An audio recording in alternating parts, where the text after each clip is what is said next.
कि हमारे सर पर भी इश्क का भूत चढ़ा था। और क्या बताऊं यारो, हमारा भी इश्क से पाला पड़ा था। एक लड़की थी मेरे घर के सामने जो मुझे अच्छी लगने लगती है, और ये उम्र ही कुछ ऐसी थी जो हम दोनों को प्यार करने पर मजबूर कर देती है। उसके साथ बिताए हुए पलों में मुझे जन्नत का एहसास होता था, और उसके घर वालों के चले जाने के बाद मैं उसकी गोद में सर रखकर चैन से सोता था। एक दिन उसके घर वालों को पता चल जाता है, वो हम दोनों को मिलते हुए देख लेते हैं, और अब उसके घर वाले उस पर पाबंदियां करनी शुरू कर देते हैं।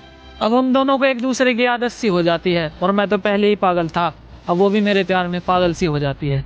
अकेला प्यार से ही पेट नहीं भरता, उसके लिए खाना भी पड़ता है, और घर ऐसे ही नहीं चलता, उसके लिए कमाना भी पड़ता है। अब घर वालों की जिम्मेदारी और उसके प्यार का बोझ उठाकर मैं कमाने निकल जाता हूँ। मैं जल्दी ही वापस आऊंगा, मेरा इंतजार करना, ये कहकर मैं बाहर आ जाता हूँ। उसे मेरी आदत थी तो वो मेरा इंतजार कैसे करती, और मैं उसकी मजबूरी समझता था। उसके पास तो फोन भी नहीं था, तो मुझसे बात कैसे करती। मेरा काम में मन नहीं लगता। अब मैं घर जाने की ठान लेता हूँ, और उसके पास जाकर लिपट लिपट कर रहूंगा। मैं उसके पास जाने की ठान लेता हूँ। घर आते ही छत पर चढ़ जाता हूँ, और वो मुझे नजर आती है।